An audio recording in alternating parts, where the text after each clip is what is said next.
बिस्मिल्लाहिर्रहमानिर्रहीम। आज का हमारा जो आज का रियल नंबर्स का जो चैप्टर है उसकी एक्सरसाइज नंबर 1.2 वो हम इंशाल्लाह स्टार्ट करेंगे आज। और उसके मैं क्योंकि एक्सरसाइज जो है ये ज़रा थोड़ी रिक्वायर्ड करती है कि हम इनको जो है वो ज़रा बेहतर तरीके से इन डेप्थ जाके समझें ताकि फिर आगे जो चीज़ें जो है ना वो सॉर्ट आउट हो जाए। तो पहले तो आगे रेडिकल एक्सप्रेशंस क्या होते हैं इसका हल्का सा मैं आपको इंट्रोडक्शन दे देता हूँ। देखें, सबसे पहले ये मेरे पास जिसको हम स्क्वायर रूट बोलते हैं, अगर मेरे पास यहाँ पर इसके इधर 3 लगा हुआ है तो इसको हम क्यूब रूट बोलते हैं। अगर यहाँ पर रूट 4 है तो रूट 4 हो जाएगा। यानी ये एक मेरे पास ना क्या है, एक पॉजिटिव इंटीजर होना चाहिए। यहाँ पर हमेशा एक पॉजिटिव इंटीजर होता है। डेफिनेशन देख रहे हैं, if n is a positive integer, n is a positive integer greater than 1 से ऊपर होगा। ऑब्वियस बात है, अगर यहाँ पर रूट 1 है तो इसका मतलब सिंपल स्क्वायर है। And A is a real number, और जो अंदर रेडिकैंड है, यानी ये तो रेडिकल कहलाता है ना, जो अंदर मेरे पास कोई भी रियल नंबर है वो रेडिकैंड कहलाता है। इसको हम रेडिकल एक्सप्रेशन बोलते हैं। ये इज कॉल्ड रेडिकल, यानी रूट का निशान। And n is the index of the radical, यानी यहाँ पर 1 है 2 है वो इसका इंडेक्स कहलाता है। जिस तरह हमने क्यूब रूट हो गया, रूट 4 हो गया। और real number under the radical radial sign, यानी ये मेरे पास रेडियल साइन है, उसके अंदर जो भी रियल नंबर है 7 है 8 है कुछ भी है वो रेडिकैंड कहलाता है। ये मेरे पास डेफिनेशन एक सिंपल रियल रेडिकल एक्सप्रेशंस की। अब हम चलते हैं क्वेश्चंस की तरफ सीधा। असल में हमने क्वेश्चंस को ज़्यादा फॉलो करना है। डेफिनेशन जो है ना वो एक कॉम्प्लीमेंट्री तौर पर ज़रूर है, आपको सपोर्ट करती हैं, आपको डेफिनेशन अच्छी तरह याद होंगी, आपके एमसीक्यू भी बेहतर होंगे, लेकिन असल हमारे पास क्वेश्चंस हैं। तो हम चलते हैं, डिनोमिनेटर को रैशनलाइज करना है। इसको ना हम एक और टर्मिनोलॉजी भी यूज़ करते हैं, इसको हम कहते हैं कॉन्जुगेट करना। तो उसमें क्या होता है, अब देखिए ये डिनोमिनेटर है मेरे पास, ये ऊपर वाली टर्म जो है ना ये न्यूमिनेटर कहलाती है। अब उन्होंने कहा कि आपने रैशनलाइज किसको करना है, डिनोमिनेटर को करना है। उसका तरीका ये होता है, देखो मेरे पास नीचे टर्म मौजूद है ना, जो भी डिनोमिनेटर में टर्म मौजूद है, मैंने उसको मल्टीप्लाई का साइन लगाना है। उसी टर्म को मैंने यहाँ पर इधर और इधर का यानी मल्टीप्लाई और डिवाइड करके लिख देना है। करना क्या है, बस आपने साइन चेंज कर देना है। यहाँ पर अगर प्लस है तो यहाँ दोनों जगह माइनस माइनस आ जाएगा, अगर यहाँ माइनस है तो दोनों जगह प्लस प्लस आ जाएगा। ये बस आपने याद रखना। फिर सिंपल ये दोनों स्ट्रेट मल्टीप्लाई हो गए। 13 को मैंने बाई रखा, इनको अंदर मल्टीप्लाई करवा दी। ये मेरे पास आइडेंटिटी है a प्लस बी और a माइनस बी की, ये मैंने यहाँ पर लिखी हुई है, जो कि इक्वल होती है a का स्क्वायर, जो मेरे पास a4 था, a का स्क्वायर माइनस b का स्क्वायर। 4 का स्क्वायर 16 होता है, रूट से कट के 3 आ गया। ऊपर 3 को 4 से मल्टीप्लाई किया 52, 13 अंडर रूट 3 से मल्टीप्लाई हो गया, एज इट इज़ आ जाएगा। चूँकि ये बात आप याद रखिएगा, कभी भी रूट के अंदर वाली टर्म सिंपल नंबर से मल्टीप्लाई नहीं होती है, हमने बस साइड पे बाइट लगा दिया और ये हमारे पास फाइनल आंसर आ गया। इसी तरह क्वेश्चन नंबर पार्ट 2 है उसका, उसमें क्या कहता है वो, आप रैशनलाइज कर दो डिनोमिनेटर को। अब मेरे पास नीचे एक ही टर्म है तो कोई मसला नहीं है, काम आपने वही करना है, आपने स्टेप को वही फॉलो करना है। मल्टीप्लाई करवा दिया, डिवाइड करवा दिया। अब चूँकि ऊपर अंडर रूट 3 इस पूरी टर्म से मल्टीप्लाई हो जाएगा, ये मैंने एक उसको अकॉर्डिंगली लिख दिया। इन दोनों को जब मल्टीप्लाई करेंगे सेम है, रूट थ्री इनका स्क्वायर हो जाएगा। रूट थ्री का स्क्वायर रूट को काट देगा, नीचे खाली 3 बच गया।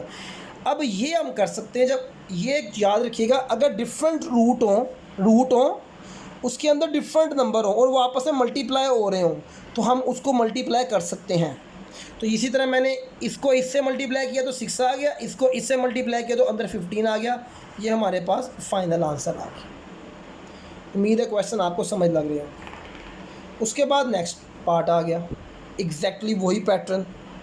यहाँ पर एक चीज़ बस हमने समझनी है, कॉन्जुगेट किया, नीचे प्लस था, माइनस माइनस वही टर्म मैंने एज इट इज़ लिख दी।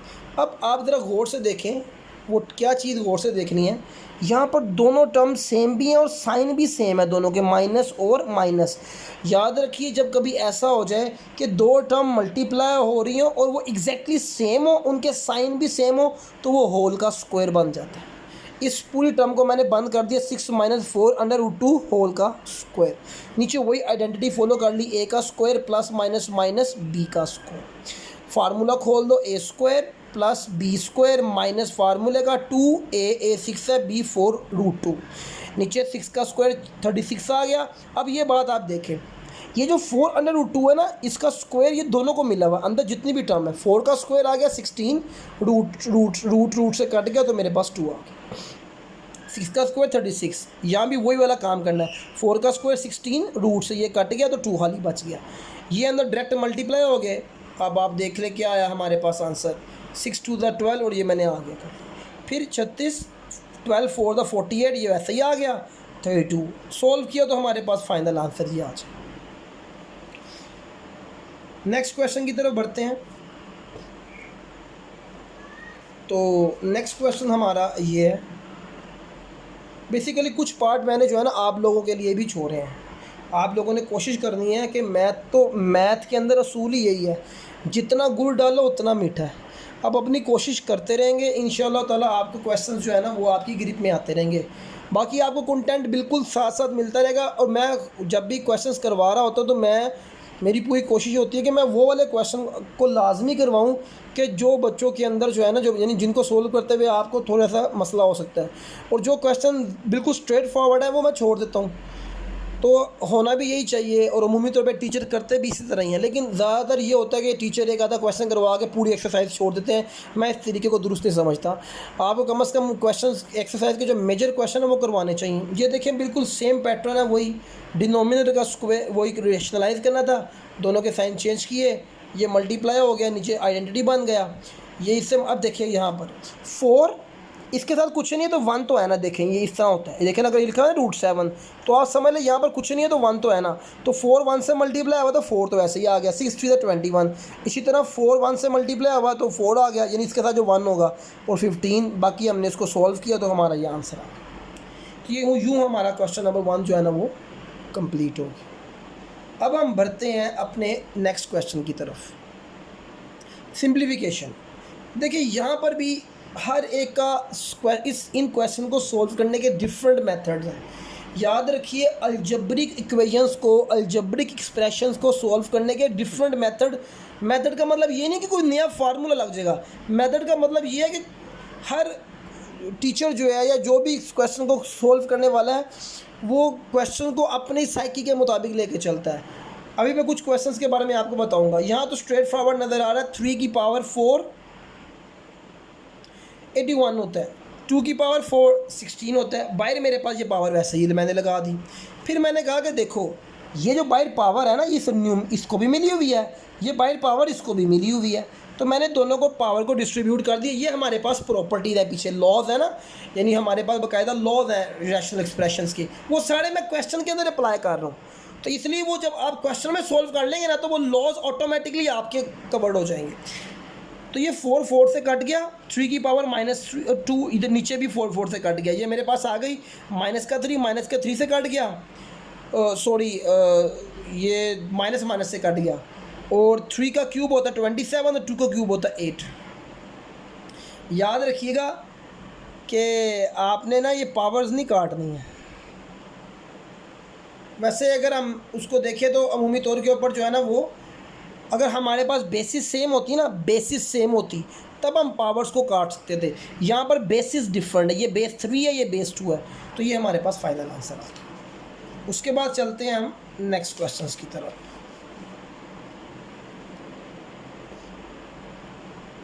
ये क्वेश्चन है 3 की पावर -2।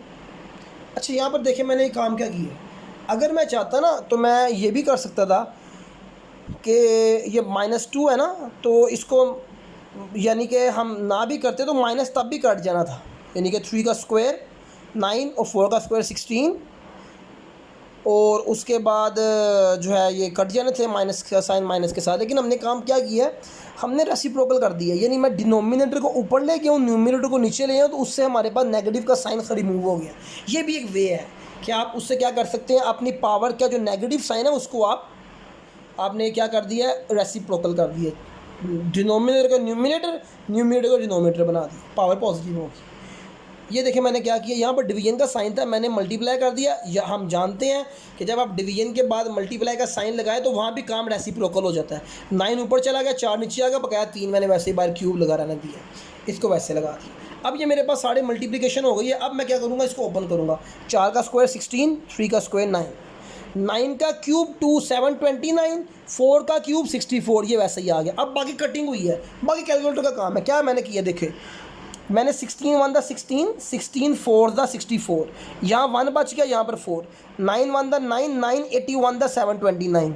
अब मेरे पास यहाँ 1 बचा था, मैंने लिख दिया, यहाँ भी 1 बचा था, मैंने लिख दिया, यहाँ 81 बचा था, मैंने लिख दिया, यहाँ 4 बचा था, मैंने लिख दिया, यहाँ पर 16 और 27 उसी तरह याद है। फिर कटिंग हो गई, 4 1 the 4, 4 4 the 16, 3 1 the 3, 27 1 the 27, 27 3 the 81। अब अगर आप डायरेक्ट आपको टेबल नहीं आ रहा तो कोई मसला नहीं, आप छोटे नंबर से भी स्टार्ट कर सकते हैं। 1 और 1 ऐसे ही आया, यहाँ 3 बच गया, यहाँ 1 बच गया, यहाँ 4 और 1। अब 1 और 1 1 ही होता है, 3 इंटू 4 12 होता है, 1/1 नीचे डिनोमिनेटर में अगर 1 आ जाए उसको लिखने की ज़रूरत नहीं होती। This is final answer. तो ये हमारा क्वेश्चन भी डन हो गया। ये देखें अनदर, ये इस तरह के क्वेश्चन जो होते हैं ना, ये ना अमूमी तौर पे एमसीक्यूज़ में भी आ जाते होते हैं। 4 ऑप्शन दिए होंगे, राइट आंसर बता दें। देखिए मेरे पास पॉइंट के बाद कितने नंबर थे, डिजिट थे, 1 2 3। मैंने क्या किया, जो मेरे पास सिग्निफिकेंट नंबर था ना 27, वो मैंने लिख दिया, चूँकि 27 से पहले 0 नॉन सिग्निफिकेंट होते, लिखने की ज़रूरत ही नहीं है। पॉइंट के बाद कितने नंबर हैं, 1 2 3, नीचे मैंने 1000 लगा दिया। 2 नंबर होते तो मैं 100 लगाता, बकाया कुछ भी नहीं किया। ये 3 का क्यूब होता है, वो 10 का क्यूब होता है। उसी तरह दोनों को पावर अलग डिस्ट्रीब्यूट किया, 3 3 से कट गया, ये यहाँ से कट गया, माइनस माइनस से कट गया, 3/10 मेरे पास फाइनल आंसर आ गया। तो ये एक अनदर हमारा क्वेश्चन सॉल्व हो गया। उसके बाद ये वाला पार्ट आ गया, उसमें भी ये तो बिल्कुल 2 लाइनर था।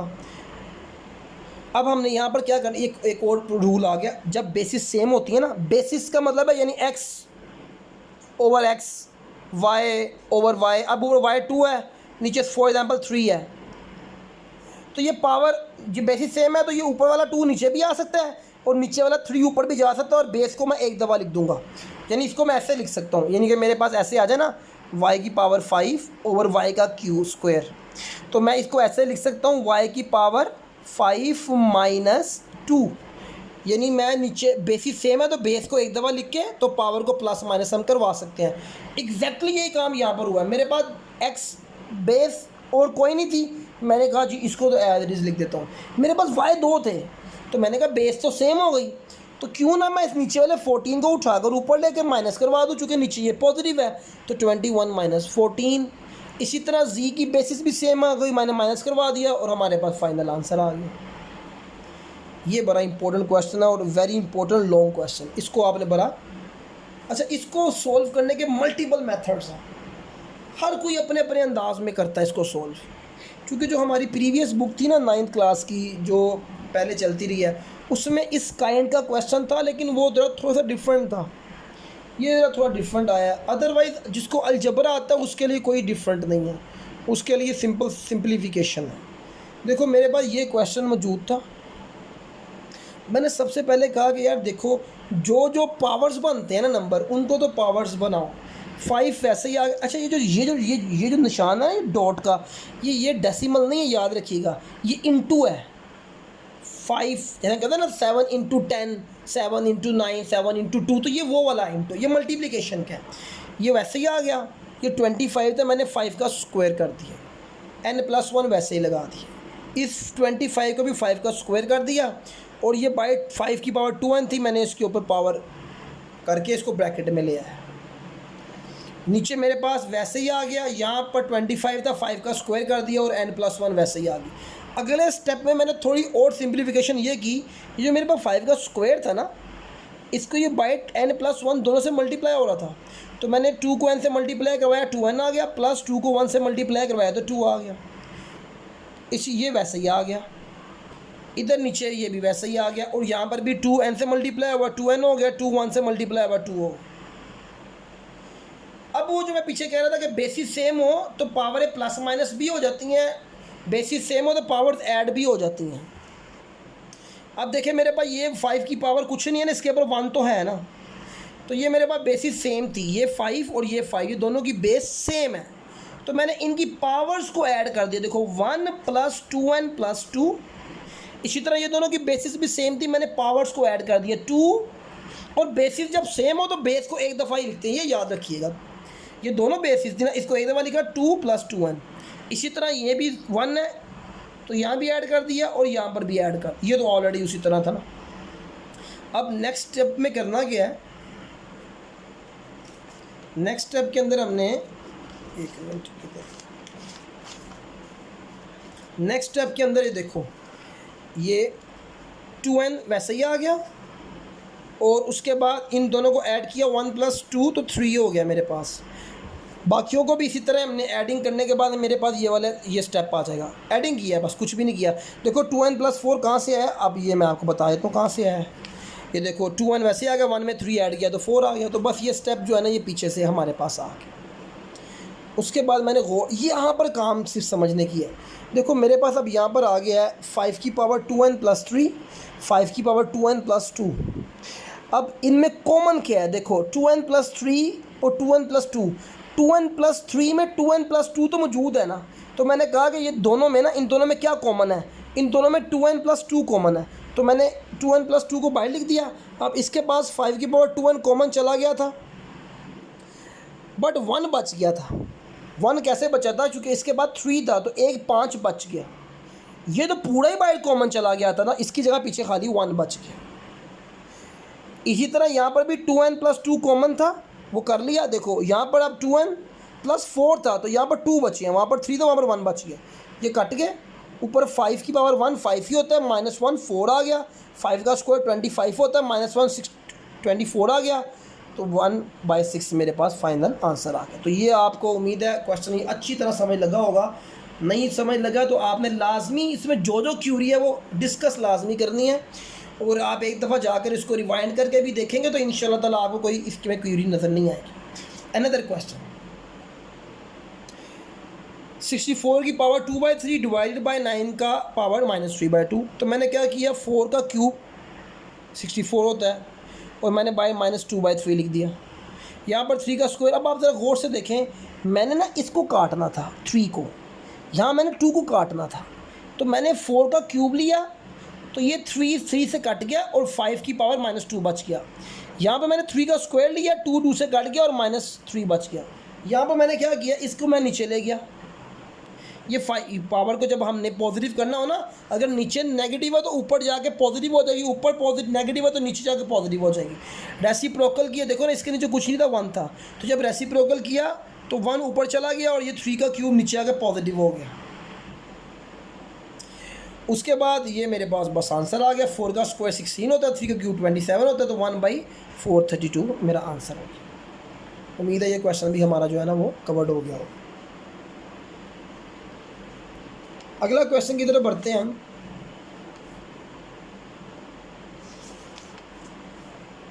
अच्छा, another very important long question, इसको भी आपने जो है ना वो लाजमी देखना है। अच्छा, मैं आपको ना बेसिकली बाकी क्लासेस के भी कंटेंट जो है ना हम साथ साथ बना रहे हैं। तो वही मैंने आपको पहले भी कहा था कि जिसने हम जो है ना बाकायदा एक पूरा वे के साथ चल रहे हैं, बाकी सारे सब्जेक्ट्स को भी ऐड करेंगे। अभी तो मैथ का हमने कुछ चूँकि चीज़ें सारी जो है ना वो वीडियोस वगैरह बन रही हैं, इंशाल्लाह जल्द ही जो है ना एडिटिंग होने के बाद हम इसको चैनल पर जो है ना अपलोड करते रहेंगे। तो आपके पास एक बड़ा कम्प्रीहेंसिव कंटेंट जो है ना वो आता रहेगा। आपने बस कोशिश करनी है कि आप इस सिस्टम के साथ जुड़े रहें, तो आपको एक कंटेंट जो है ना वो साथ साथ मिलता रहेगा, जो कि मतलब कि वीडियो की सूरत में। बाकी जो बच्चे चाहते हैं पर्सनली जो है ना वो ऑनलाइन क्लासेस लेना चाहते हैं, या अगर सराउंडिंग एरिया में होम ट्यूशन वगैरह, चूँकि हम लाहौर के अंदर तो होम ट्यूशन वगैरह प्रोवाइड कर देते हैं, अगर कोई सराउंडिंग एरिया के अंदर जो भी डिस्कस आप करेंगे हम नंबर मेंशन कर देंगे। अगर कोई ऑनलाइन क्लासेस लेना चाहता है तो उसके लिए भी हमारे पास सेटअप मौजूद है। तो उसमें ये है कि हम जो है वो क्लासेस को डिवाइड कर देते हैं डिफरेंट क्लासेस के। अभी तो 9th से लेकर 2nd ईयर तक हमारा पोर्शन है, अभी हमने 9 का शुरू किया है। इंशाल्लाह जल्द ही जो है ना बाकी क्लासेस का भी अपलोड होता रहेगा। वैसे रेगुलर क्लासेस जो है ना हमारी चल रही हैं, फेडरल बोर्ड की भी चल रही हैं। फेडरल बोर्ड के स्टूडेंट्स भी जो है ना अगर वो इनरोल होना चाहते हैं तो उनका सिलेबस जो है अभी हम उनका भी वीडियोस में अपलोड करना शुरू कर देंगे। लेकिन अभी जो है ना हम फ़िलहाल पीटीबी के सिलेबस पर फोकस कर रहे हैं। लेकिन हमारा जो बैच है वो चल रहा है, सिलेबस जो है वो कंटिन्यू है। अगर कोई फेडरल बोर्ड का इंग्लिश, उर्दू, फिज़िक्स, केमिस्ट्री जो उनका सिलेबस है, उनकी तो अभी रिसेंटली न्यू बुक्स आई हैं, तो उसका भी सिलेबस जो है ना वो कवर करवाया जा रहा है। लेकिन वीडियोज़ में भी फ़िलहाल हम पीटीबी बोर्ड को फॉलो कर रहे हैं, तो साथ साथ जो है ना बाकी चीज़ें भी हम करते रहेंगे। तो आप लाजमी जो है ना वो लाइक भी करें, शेयर भी करें, और इस काविश को जो है ना वो आपको एक वर्थफुल होगी। ये आपके लिए बड़ी एक, आपको एक ही प्लेस के ऊपर ना, जिस तरह वो मकतब का मतलब ही ये था, मेरा मकसद ही ये था कि एक ऐसा प्लेस जहाँ पर तमाम चीज़ें जो है ना आपको ईजीली मिल जाए। अमूमी तौर पे हमारे यहाँ देखा गया कि कुछ चैनल जो होते हैं वो फुली सब्जेक्ट बेस्ड होते हैं। कहीं पर जस्ट इंग्लिश है, कहीं पर जस्ट फिज़िक्स है, कहीं पर मैथ है बस। तो हमने कोशिश की है कि तमाम चीज़ें जो है ना वो एडअप हों। तो इंशाल्लाह ताला बाकी जो है ना नंबर मेंशन कर दिया जाएगा डिस्क्रिप्शन के अंदर, तो आप वहाँ से कांटेक्ट करके जो आप फर्दर गाइडलाइन हो, अगर पर्सनल जो है ना आप पढ़ना चाहते हैं तो उसके लिए भी जो है ना वो हम सर्विस अवेलेबल है। तो हम चलते हैं वापस क्वेश्चंस की तरफ। तो ये देखें, अब ये क्वेश्चन है। अब इस क्वेश्चन के अंदर मेरा मेथड, मैं अलजबरे में मतलब कि मुझे अलजबरा जो है ना वो अच्छा आता है। एक मैं जनरल बात कर रहा हूँ, तो मैं मेथड तो जोन से मर्जी अपनाऊँ, हाँ फाइनल आंसर मेरा ठीक आना चाहिए। देखिए मैंने इसको किस तरह समराइज़ किया। 4 का स्क्वायर x+1 वैसे ही आ गया। 20 मैंने कहा छोड़ो इसको भी फ़िलहाल। 4 था, उसको 2 का स्क्वायर किया, बाई पावर 2x वैसे ही आ गई, ये वैसे ही आ गया। ये 8 था, इसको मैंने क्या कर दिया, 2 का क्यूब कर दिया, और ये पावर x+2 ये बाई वैसे ही आ गई। ये पहला स्टेप मैंने डन कर दिया। फिर मैंने इस पावर को जो स्क्वायर बनाया था बाई वाली से मल्टीप्लाई करवाया, तो 2x हो गया और +2 आ गया। इसी तरह 2 × 2 4x हो गया। 20 को मैंने कभी हाथ नहीं लगाना, नीचे वाले टर्म वैसे ही आ गई, और ये 3x और n × 6 आ गया, यानी मैंने अंदर ब्रैकेट में मल्टीप्लाई करवा दिया। ये स्टेप भी डन हो गया। अब मैंने कहा कि ये तो चलो मेरा इसी तरह चल रहा है, इस 20 को थोड़ा और सिंप्लीफाई करूँ। मैंने इसको जो है ना 5 × 4 कर दिया। क्यों? क्योंकि मुझे 2 का स्क्वायर मिल जाएगा और 5 मेरा साथ चलता रहे, मुझे फ़र्क नहीं पड़ता। नीचे अब आप ज़रा गौर से देखें, ये और ये दोनों की बेसिस सेम है, 2 और 2, इनकी सब की पावर ऐड कर दी। x-3 इसकी एक पावर ये, प्लस इसकी पूरी ये पावर, ये लिख दिया मैंने, ये वैसे ही आ गया। 5 भी वैसे ही आ गया, 4 2 का स्क्वायर हो गया। और नीचे जब मैंने सॉल्व किया तो 3x में से ये मेरे पास आ गया, क्या कहते हैं, किधर गया ये, x-3 था ना, हाँ ये दोनों ऐड किए तो ये 4x हो गया, माइनस का 3 प्लस का 6, तो प्लस का 3 आ गया। ऊपर अब आप देखिए ये वैसे ही आ गया, 5 भी वैसे ही आ गया। अब यहाँ पर दोनों की बेसिस सेम है, 2, ये दोनों की बेसिस सेम है, तो पावर्स मैंने ऐड कर दी, 4x + 2, 2 + 4x भी कर दें, एक ही बात, नीचे वैसे ही आ गया। अब मैंने कहा कि मेरे पास डिनोमिनेटर तो एक आ गया, ऊपर मेरे पास 2 टर्म है, तो हम जानते हैं कि हम क्या करते हैं, डिनोमिनेटर को ब्रेक कर देते हैं। ये मैंने ये डिनोमिनेटर जो मेरा एलसीएम है ना, मैंने इसके साथ भी डिवाइड करवा दिया, प्लस के साइन के बाद इसके साथ भी डिवाइड, ये ऊपर वाली टर्म मैंने एज इट लिख दी। अब यहाँ पर देखो मेरे पास क्या हुआ, यहाँ तो मेरे पास बेसिस सेम थी, तो मैंने यहाँ पर कुछ नहीं छेड़छाड़ी की, बट यहाँ पर मेरे पास नीचे बेसिस सेम नहीं थी, ऊपर 4 थी, नीचे 2 थी। तो मैंने क्या किया, ऊपर वाले फर्दर 4 को ना 2 का स्क्वायर कर दिया, बकाया सब कुछ एज इट इज़ रिपीट कर दिया। अगले स्टेप में इस 2 को 2 से मल्टीप्लाई किया, 4x हो गया, इस 2 को 2 से मल्टीप्लाई किया, 4 आ गया। अब मेरे पास ये वाला स्टेप है ना, खास तौर पे ये पर्टिकुलर स्टेप जो है, यहाँ पर देखिए बस बेसिस सेम हो गया। अब मैं क्या करूँगा, 2 को एक दफ़ा लिखूंगा, ऊपर वाली पावर को एज इट इज़ लिखूंगा, नीचे वाली दोनों टर्म को ऊपर लेकर आ जाऊँगा। दोनों चूँकि पॉजिटिव थी तो ऊपर आकर माइनस का 4x और माइनस का 3 हो गया। इधर भी दोनों की बेसिस सेम थी, एक दफ़ा लिख दी, 4x + 2 वैसे आ गया, पावर नीचे वाली ऊपर आके माइनस हो गई। ये वाला जो 5 है ना, ये एज इट इज़ मेरा साथ चलता रहा। कटिंग शटिंग करने के बाद मेरे पास क्या टर्म बची है वो देख लेते हैं। देखिए जी, यहाँ पर तो ये 4x इससे कट गया, 4 - 3 1 होता है, तो ये 2 की पावर 1 आ गई। वहाँ पर मेरे पास 2 की पावर -1 आ गई। यार मैंने क्या किया कि मैं इस -1 को नीचे ला के पॉजिटिव कर दिया। अब मैंने एलसीएम लिया, इन दोनों का 2 एलसीएम आया। यहाँ पर हमने एलसीएम तो हम जानते ही हैं, इसको इससे मल्टीप्लाई किया तो 4 आ गया, इसको इससे किया तो 5 आ गया, तो 9/2 हमारे पास।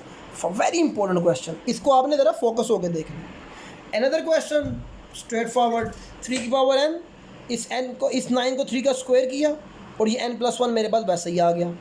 इधर वैसे ये वाली टर्म भी वैसे ही आ गई, 9 को 3 का स्क्वायर किया, n-1 मेरे पास वैसे ही आ गया। उसके बाद हमने क्या करना है कि आप ये देखें कि